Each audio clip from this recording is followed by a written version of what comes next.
कानी बहू।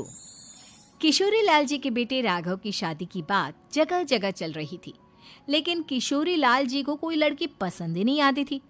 और उसकी एक ही वजह थी, किशोरी लाल जी का लालची होना। उनको लड़की वालों से मोटा दहेज चाहिए था और इसी चक्कर में एक दिन वो एक बहुत पैसे वाले के घर अपने बेटे का रिश्ता लेकर पहुंचे। उस आदमी का नाम था ओम प्रकाश। देखिए किशोरी लाल जी, मेरी एक ही बेटी है और मेरी सारी संपत्ति जायदाद सब कुछ मेरी बेटी नैना का ही है। पापा, नाम से लगता है बहुत खूबसूरत होगी। कितना अच्छा नाम है ना, नैना। ओ, वैसे बात तो सही है आपकी। अब इतना पैसा है, जमीन जायदाद है, इकलौती बेटी, आप भी क्या करेंगे? सब कुछ उसे ही देंगे ना। बिल्कुल ठीक पहचाना आपने। बस बेटी की शादी और सारी जायदाद उसके नाम। पापा, बिना देखे हाँ कर दीजिए ना। इतना अच्छा रिश्ता फिर कहाँ मिलेगा? माला माल हो जाएंगे हम। मैं अपनी बेटी को बुलाता हूँ। अरे नहीं नहीं नहीं नहीं, आपकी बेटी का नाम नैना है, सुनकर ही लगता है बहुत सुंदर होगी। रहने दीजिए अंकल, मैं तो आपकी बेटी के नाम से ही इतना खुश हो गया हूँ कि उसे बिना देखे शादी करने को तैयार हूँ।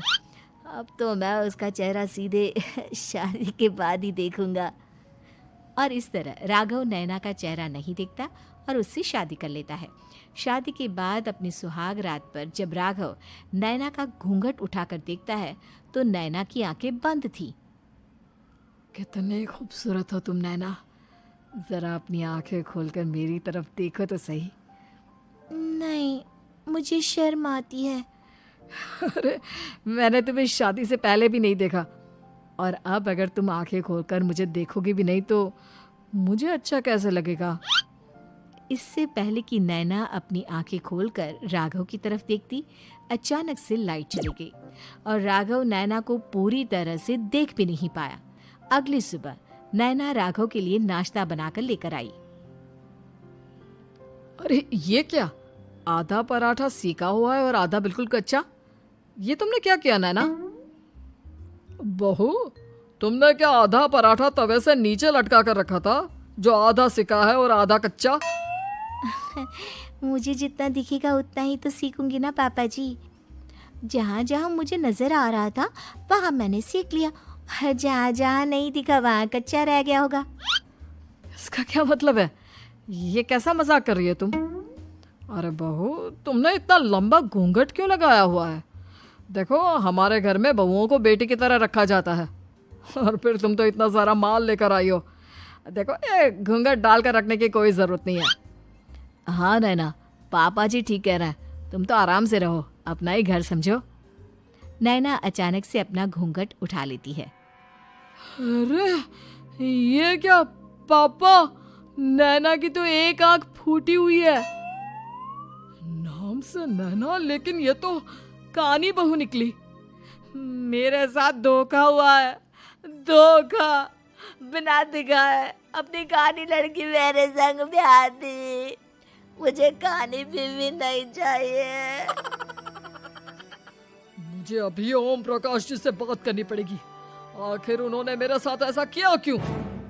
अरे, आप लोगों ने ही तो पापा से कहा था कि आप लोग शादी से पहले मुझे देखना नहीं चाहते। अब मेरे पापा पर क्यों इल्जाम लगा रहे हैं? अरे लेकिन उन्हें बताना तो चाहिए था ना कि तुम कानी हो, एक आंख से तुम्हें दिखाई नहीं देता। किशोरी लाल और राघव नाराज होकर ओम प्रकाश को अपने घर बुलाते हैं। पापा जी, ये आपने क्या किया? शादी से पहले बताया क्यों नहीं कि नैना की आंखों में परेशानी है? अरे, आप ही ने तो लड़की देखने से मना कर दिया था। और लेकिन आप बता तो सकते थे। आपको तो हमारी बेटी की प्रॉपर्टी चाहिए थी, वो भी पूरी की पूरी। अब क्या हुआ अगर उसे आधा दिखाई देता है? प्रॉपर्टी तो आपको पूरी मिल गई ना। अरे ये क्या बात हुई? मेरी शादी प्रॉपर्टी से नहीं, आपकी बेटी से हुई है। अब ये तो पहले सोचना चाहिए था, तब तो मेरी प्रॉपर्टी देखकर तुम्हारी जुबान लप लपा रही थी। लेकिन मैं कानी लड़की को अपनी बीवी बनाकर नहीं रख सकता। पापा, कुछ करिए ना आप। हाँ, करता हूँ।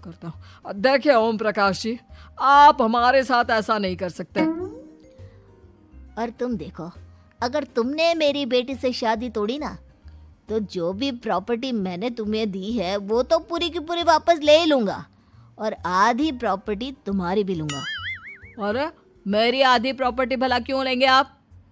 इसलिए क्योंकि मेरी बेटी को आधा नजर आता है और उसकी नज़र अभी तक तुम्हारी आधी जायदाद पर ही पड़ी है। अब तुम उसे घर से निकालोगे तो कुछ तो लेकर जाएगी ना। और अगर हम आपकी बेटी को अपने घर की बहू बनाकर रखे तो? तो तुम्हारी पूरी प्रॉपर्टी तुम्हारी ही रहेगी, और जो मैंने तुम्हें दिया है ना, उसमें से बस मैं आधा लेकर जाऊंगा।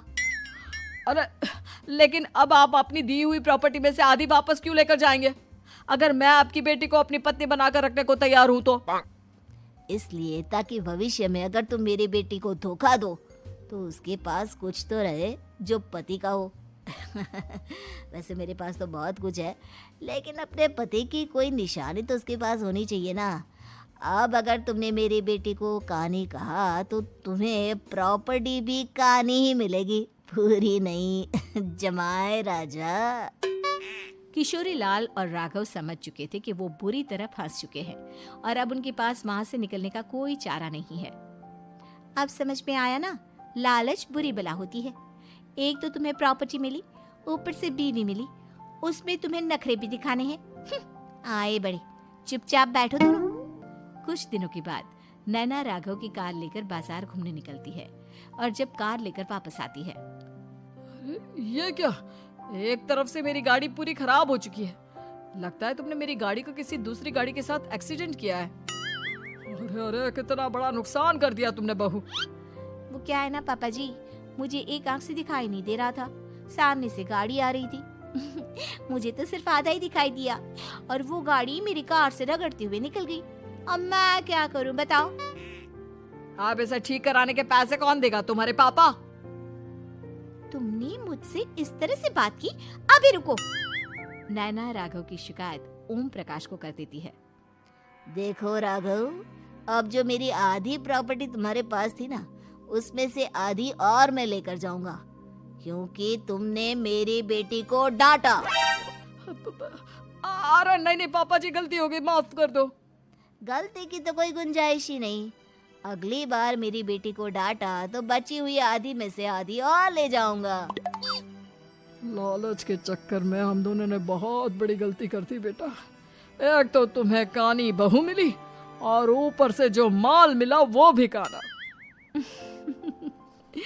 इस तरह राघव की हर एक गलती पर ओम प्रकाश उसकी प्रॉपर्टी का आधा आधा हिस्सा लेकर अपना सारा माल वापस ले गया और राघव को कानी बीवी से काम चलाना पड़ा। भाई लालच वाकई में बुरी बला है।